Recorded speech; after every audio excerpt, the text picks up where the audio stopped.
What is up, guys? We got a first place deck profile here with the man that you guys know in the Tengu community. He's pretty famous as the AmazingMikeMan.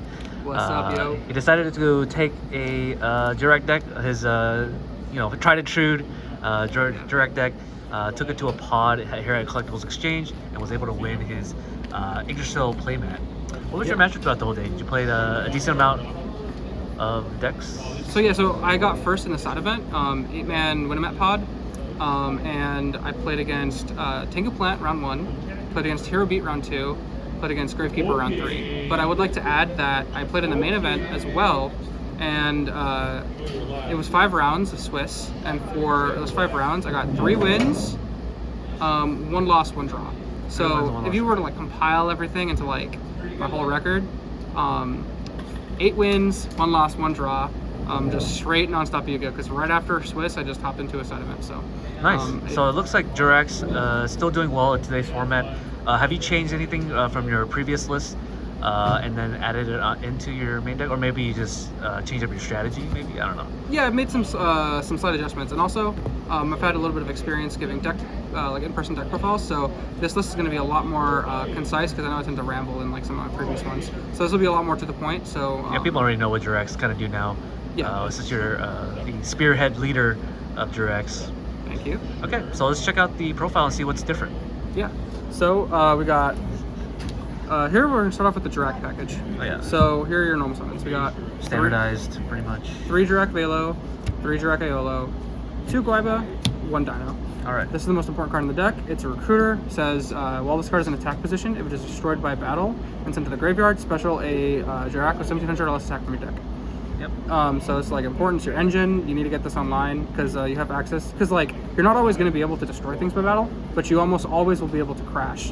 Thunder King, Tengu, Leviathan, like all the normal summons, you could just crash into, right? Whereas these more aggressive pushes need to be facilitated with Lance. And the cool thing is, if you have a Lance, you could crash and get these guys. So this is the most important thing, and then these help you cycle back. Yeah, it's almost like X-Sabers. This is your Emmer's Blade. Yeah, basically. Yeah. Aeolo's effect is contribute itself to special summon a level 4 or lower Jurrac in the graveyard. So it's kind of like 6 Tengus because I float into that and then float back into the one that's in the grave and cycle between these guys. So it takes a while for people to run out all these resources. Also, this is your kindling target, and this brings back other things. Nice. So yeah, these sort of float between each other, and then when you want to go for the push, you go for these guys. Guaiba, I'm pretty sure everyone already knows what he does, but if you destroy a monster for battle and switch to the graveyard, you can special Jurrac 1700 less attack from your deck. So he's kind of like Shura, except a little different. He has really sick rulings. So like if you were to crash with Tengu, he actually does trigger, unlike say Shura crashing with like Stratos. And then Dino, it's really sick. If it attacks a monster and destroys it by battle, during the end phase, I contribute any Jurrac to draw 2 cards, so you contribute itself. This, if the opponent Valors this, you still get the draw. Yeah, because the end phase procedures, end phase procedures are different in Tengu. Yeah, these cards like actually have like excellent rulings, so you can like catch your like you can catch your opponent slipping if they don't know those rulings. It's really cool to capitalize on like their misplays. So that's a total of 9 Jurrac so far. Well, not counting the Falsa Digs, because Falsa Dig is basically another 3 copies of any Jurrac you need. Sure. But yeah, these are the main things, the main Jurracs. Next, we got 3 Thunder Kings. Right. I am on 3 Thunder Kings, which is a really good card. Thunder King. Every deck you play has this in the main deck. Oh, really? Maybe. Yeah, including the Notorious Den that you play. Yeah, Thunder King is nuts. It's one of the best cards in the format. Yeah, and it's especially great in Jurracs because you have a lot of tools that can help protect your engine, which also can be used to help protect your Thunder King, which is a stun monster that applies pressure, right? So like it stops your opponent from playing, and like they're gonna do things to try to out it, like summon their own tour guides, and then when they go tour guide and to Leviathan, you got Valors, you got Lances, you got Answers to protect your Thunder King, and you'll be in a good position. Sure. So Thunder King has great synergy. Okay. We got double Valor to protect your engine, but it's only I used to always play 3, but I decided this is the main difference. I cut this down to 2 finally because it's just bad against heroes, and there's a lot of heroes in Tengu, and it's also bad against TG Stun. So it was like 2 very important, very like relevant decks. But it's like great against plants, great against agents. It's like crucial because it has to protect your engine. But 3 I felt was too much. I was like drawing it, and it was dead against like heroes and other matchups. But yeah, it's like Royal Tribute fodder almost. Yeah. Against Gravekeepers. Well, actually, it's not bad against Gravekeepers. I actually kept it in against Gravekeepers because they have Descendant, Yeah. and Descendant is like their way to out Ancient Fairy Dragon or my Velo. So this is like great protection. Okay, But so yeah, you keep it in. I keep it in against Gravekeepers. Yeah, it's pretty good. I My see. opponent was actually surprised when I kept it in. But yeah, 2 Veiler. I feel that's a sweet spot. I feel like 3 is too much. But you need at least 2 so you can see it and protect your engine. And then just side it out against heroes and TG stuff. Got it. Triple Falsa Dig, Rota for Dinos, Broken. It's really important. Gets you your engine. You need to see this or Velos. You have 6 copies of your starter. Really good. Or if you want to count Guaiba, Guaiba's great too because if you see this plus a Lance, you basically have access to your engine. Because Yeah. Guaiba gets Velo, and then once you have Velo, you're set. Do you often keep Velo with Guaiba once you resolve Guaiba? Or do Yeah. you often will overlay it into like a Utopia or a Roach or any sort of like rank 4 Xyz monster? I wish Logia was in this format, but unfortunately it's not. So what I usually do is if I resolve Guaiba, Yeah. let's say I resolve Guaiba, beat over token or something, or with like a Shrinker Lance or whatever, I'll special Velo, right? Because this gets me access to my engine. I don't care if they summon Thunder King and kill over Guaiba right at that point, because it's like this, it replaced itself, you know? And this gave me access to my engine, so now I can have access to my Aeolos and then, or have access to other aggressive pushes, because it depends on my hand, right? Like if I draw into Rekindling, or if I draw into Lances, this opens up a lot of avenues of play, right? If I see a Lance, I can get Guaiba, go for a push, and go for a full synchro play. If I get, if I see Rekindling, I can fuel my grave with Aeolos and then go for a huge push. So this is like the most important thing. Okay. This is situational, this is super important. So yeah, I get both, and then especially it's amazing. I don't have like a name for this, but I should have a name for it. This is a really good spot to be in when you have these 2 on field and you set like a Lance. So if I'm like playing against you, and I'll set like a Lance. POV. This is nuts, because like, okay, the opponent is gonna summon Thunder King or whatever, right? And or Tour Guide, Tengu, whatever. Like they're gonna summon something. They're obviously gonna attack into Guaiba, right? They're not gonna attack into the Recruiter. They're gonna kill this. Right. Damage step, Lance, boom, and guess what? I just trished them. Or they're gonna Minecon or Dark Hole, right? Like power spells or traps or whatever, right? Boom, Lance, protect this guy. It's an incredibly versatile position that that responds positively to whatever the opponent does. Okay. You know what I mean? And especially if you're backed up with a Veiler. Like this, you just can't lose, you know? Unless they're MST in the back row and then. Well, the finding a way MST, to- the back row, I would chain Lance. And then, actually, I fooled someone today. Well, not fooled, I don't know. They fell into the trap themselves. I lanced Velo, and then like, sure. And they're just thinking, oh, whatever, like, that's stupid. And then they fucking go ahead and fucking Minecon my Velo. Yeah. And then I'm like, they can't do that. dude, you Minecon? No, they can do it. Oh, they can, but it'll be unaffected. Exactly. And I'm like, dude, you Minecon my Velo? And he's like, yeah, so what? I'm like, it's Alright. unaffected. And then he was What like, about Guaiba? Yeah. Did they run over Guaiba the same turn that they MST or Lance? yeah, but I mean, It's as long theoretical. as I'm protecting Velo, that's what matters, right? I don't care if I lose Guaiba, because it replaced itself. Guaiba already got this out. So Got it, if this got it. loses, I'm already +1. You know what I mean? Got it. Okay. Yeah. So back to the spells. So that was 3 Falsa Dig, which is basically a monster. Triple Rekindling. This is the Wincon. It's nuts. You can only bring back Aeolo, but that's fine. You can easily get Aeolo in your graveyard because you have recruiters, which you can crash and set up a grave. It's nuts. You can go Trish, you can go Mistworm. You can make Jurrac and Nodo and just apply a lot of pressure. It's nuts. Rekindling is insane. Upstart Goblin, max consistency. I'm on 3 of these guys. So I can see Rekindling, I can see my engine as often as possible, going for max consistency. And 3 Lances, yeah. Triple Lance, it's an incredibly valuable tool in the deck. Very versatile, great for pushes, great for defense. Very good. Triple MST. I'm not playing fuck back row, so yeah, triple MST, really All important. DT. Yeah, most of this deck is DT. I'm Yeah. trying to make it not hollow because I don't like cards warping. I only have 1 hollow card in the main deck, and it's Okay. Moncon, just because I really like the super. But yeah, MST's good. Double Shrink for more pushes. I side this out versus single plants because everything's small. I just run it over everything anyway. So if you're wondering what to side out versus plants, side these out. Okay. Reborn, Book, Minecon, Dark Hole Heavy, one of, not much to say there. Just broken. Is that all your cards. spells? Yeah, those are all my spells. And May Book of I Runes, suggest you a card that you may like in your Jurrac list? Sure, what's that? Have you decided to try Gold Sarcophagus in this list to get the Rekindlings? That's an option. I might consider that. Yeah, I mean, you're playing a lot of defense. I would say that the way you win this game is by defending a lot. Yeah. And if you don't do that, you're losing the game. But if you have Gold Sarc, you have a guaranteed way of getting to Rekindling. or 2 if you have multiple copies in your deck. And I'm surprised that you haven't really considered that, considering your deck's win condition. I have, because a lot of rekindling decks do play Gold Sark, especially more mill focused ones like Flammable Sword and stuff. But I'm not milling, so I figured it wasn't necessary. But also, you kind of go. The thing about that is like you go -1 for 2 turns, and you can lose a lot of tempo. And if you're in like a really bad position where your opponent has like just a lot of like tempo and advantage over you, it could be really hard to climb back sometimes. It depends. I don't know. I'll try it out. I'll let you know. But yeah, try rekindling. I think you would like that card a lot more than you think. Yeah, sure. I'll give it a shot. Yeah.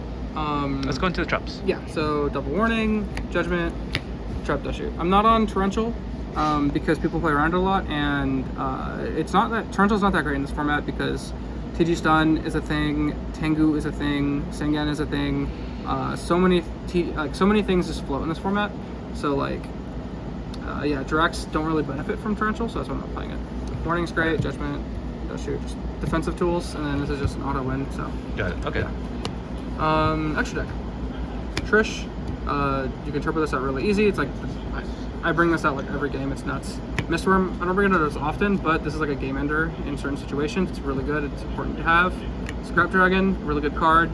I choose this, like you almost never go into 8s. But like sometimes you do, it does happen. You can like Mind Conic Wars, or you can like sync up, like you can sync for 7 and sync with 1. Yeah, it's 8. not impossible. Yeah, it comes up. Like Scrap Dragon came up a few times today, like 1 or 2 times today actually, and it's good. It applies pressure, right? It's just good. I think it's better than Stardust.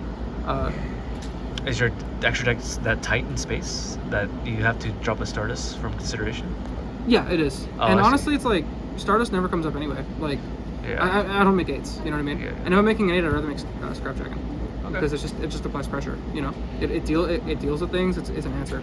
It's an out. I feel like with Stardust, you can back it up with Lance, and you can protect it with like if Hyperion were to try to run over the Stardust, you can just Lance the Stardust, or Lance the monster that's attacking the Stardust, and then you would win that battle.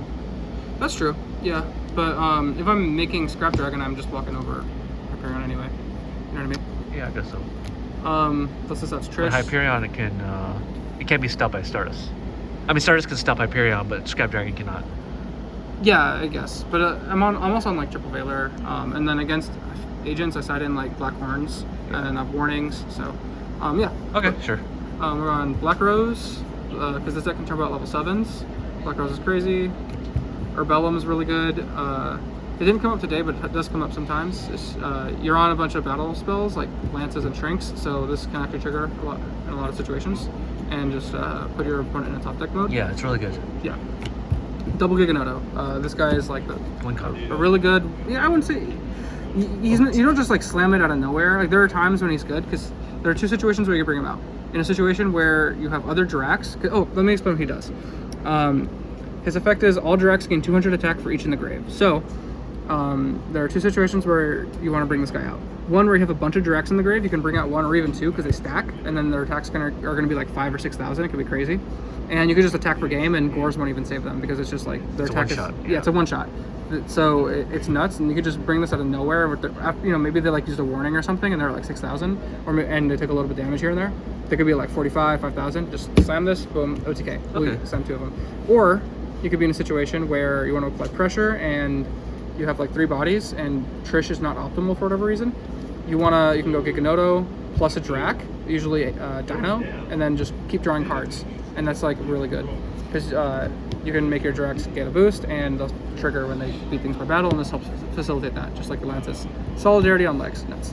AFD, it's amazing against field spell decks. Came up versus Gravekeeper today. It always comes up versus Gravekeeper, so I can auto win against them. It's really good. Brionic, level 6, the best level 6. Librarian, it's great level 5. You could like Librarian plus Trish, your opponent, it's pretty good. I'm on double Catastor because this deck can make 5s really well. This is a change I made. I think double Catastor is really good because especially in the agent matchup, you're gonna go into Catastor and just protect it. So if they somehow deal with your Catastor, you have the option to make a second Catastor. And it's really nice to have 2 of these in your arsenal. Yeah, especially against agents. Yep. Yeah. Belfito is nuts. This card says that its original attack and defense are equal to the combined attack and defense of the monsters used for its synchro summon. So it's almost always going to be 19 because you're almost always making this with a level 4 Jurrac plus Aolo, so it's going to be 17 plus 2, 19 attack and defense. And its effect is that if it attacks a face-down defense position monster, it destroys it automatically without flipping it face-up or applying damage calculation. So Jurrac Fofito is really good against Gravekeepers and Worms, because it just stops Gravekeeper Spy, stops Worm Yagon. This came up against Gravekeepers today. It applied a lot of pressure. He wasn't able to resolve Spy. He just had to keep setting recruiters and keep triggering recruiters, but like I was in a commanding position because of this guy. And I was able to protect it with Valor to protect it from Descendant, and Lance to protect it from like deep prisons and stuff. And if you're attacking sets and you Lance it, or they deep prison you and you Lance it, like the attack drop doesn't even matter because you're popping the face down with the effect. So it's really good. But keep in mind, if this gets Book of Moon or Valored, it'll lose the attack set forever. It'll be a 0 attack monster. Forgets, yeah. Yeah. Okay. Just 2 rank 4s, really good. Yep. Let's go into your side. Because this deck can make rank 4s. Side deck. So the only changes you've made from your other list is 2 Catasters. And the main deck. I'm on triple Upstart. I cut Glyba to 2. I've been back and forth with cutting Glyba to 2. I thought you've been on triple Upstarts. Have you? I've been back and forth between triple Upstart and double Upstart. Oh, is that right? Yeah. Okay. And then I've also been back and forth between triple Glyba and double Glyba. Got it. Because it's really important to see your engine. So there's a valid argument to be made to be on triple Glyba, but also Glyba is a combo piece. It's not an independently good card. Versus Velo, Velo it's a recruiter. It's good. It plays itself. Okay. So that's a change you made. Okay, let's go into your extra. Well, the biggest change is 2 Valors. I cut that to 2. Oh, it used to be 3. Yeah, it used to be 3. Okay. Now I'm siding the 3rd Valor. Got it. So. And the main reason is because you fear the hero matchup and what is the other matchup that? TG Stun. TG Stun. Let's see. Yeah, and even against Gravekeepers, like 3 Valor is a little too much. Like 2 is like the sweet spot, but yeah. Anyway, side deck. So 3 Leeching, 3 Decree. So Leeching is nuts because it's good against like half the meta decks. Yeah. Literally the top 2 of the top decks are Agents and Heroes, and this is a blowout. It helps trigger your Jurracs. This is a 3 of on the side. It's nuts. It's an auto win against those decks. Comes up, it's really good. Decree, it just lets you play. Man, traps just stop you like in your tracks. So side this against any backrow deck. Agents, Gravekeepers, TGs, Hero Beat, Worms. Yeah, it seems to be the philosophy of many different deck archetypes is to side the triple decree because you can abuse it. And the stun package is degenerate. It has skill drain on top of that, and you have like Eradicator, Epidemic Virus, and Deck Devastation Virus. So Decree kind of shuts off those kind of strategies that are kind of degenerate in this format. Yeah, I don't see many viruses in Tengu though. I mean, there's like certain like Necro Valley skill drain decks. Yeah, those decks, but, Malefics. Yeah, the Malefic decks, but like I usually don't see the skill drain, the viruses. But this is mainly for TGs, Hero Beat, and Gravekeepers, and then the occasional Worms, which are slept on deck by the way. Double Max C, you might be wondering why I'm not at 3, because space really, I'd like to be on 3, but Tengu Plant is already like a winning matchup. Like, oh, by the way, I played like Tengu Plant, I played against Tengu Plant how many times today? I played against Tengu Plant in the Winamat. I beat them, and then I also played against Tengu Plant 3 times in the main event. So I won. Yeah, I won against Tengu Plant every single time. I didn't drop a single game against Tengu Plant. So it's like one of your best matchups. It wasn't because you needed Maxi in your side deck. No, I mean Maxi's great. Like it's amazing. Yeah. So I mean side 3 in a Tengu Plant heavy meta for sure. Right. But yeah, this deck just hard counters Tengu Plants unless they pop off. I mean, if Tengu Plants pop off, like there's no deck that can stop them. But. Okay. They leave a lot of tokens all over the place. Just free advantage. Free real estate. It's so nuts, yeah. Yeah. Blackhorn, this is for plants, agents, or anything that like synchros or just does a lot of inherent summons. Chaos 2. This is great against Gravekeepers and Heroes because it takes Spellcasters or Warriors. And then Close Forest for Gravekeepers and Dragunity. And Valor, the last Valor for agents and plants and anything that summons boss monsters that are removal. Yeah. Okay, so no real major change except for the Puppet Plan. I don't think I saw that before in your deck profiles. No, it was. It's nuts. Oh, I see. Yeah. Okay, cool. Any shout-outs you want to give out? Or any you want to talk about your matchup? Oh, we already did that. Yeah, I played against... I'll go over the matchups real quick. I played against 4 heroes today. I beat all of them. Disregard that. I played against 4... Sorry, it's late, man. I got like no sleep. It's okay. I played against 4 Tengu Plants today. Yeah. And I beat all of them. I played against one hero. I beat the hero player. I played against 2 Gravekeepers. I Right. won one match and I lost the other match. Yeah. And then I played against one Chaos, Piper Catsiv Chaos. Which is your harder matchup? It is an insanely hard matchup, and we unfortunately, it was an amazing game, by the way. That was like one of the best games ever, and that was a tie. We tied because of time. He got game 1, I got game 2, and both of those games were incredibly close. It was awesome. Would love to finish it out, but yeah. So I think that's it. All right, cool. Well, any changes you might want to make going forward with this list, or do you think this is the future of Guaybas or future of Jurracs going forward? Keep innovating, man. Like if you're out there and you're watching this and you want to innovate, absolutely innovate. You know, there's always room for improvement. But so far, I feel like this is the most optimized list. I mean, when it comes to the extra deck, there are some changes you could make. Like instead of double Catastor, you could be on Scrap Archfiend for Skill Drain matchups. Oh, you could be on a Leviathan for when you Minecon their Sangan. You could overlay with Direct Dino. But I figured Catastor was the most likely to come up 2 times. You could also be on double Utopia, because I was in a situation today where I was like, fuck, I need a second Utopia against Gravekeeper specifically, because Catastor's a dark, and like, yeah, so. Okay. Well, thank you for the deck file, and congratulations on your first place Win-A-Mat, Yggdrasil playmat. That's worth valued about $150 on the, oh, hell yeah, the I didn't know market. that much. There you go. All right, I'll see you next Thanks time, for Mike, watching. and thanks for watching. Peace.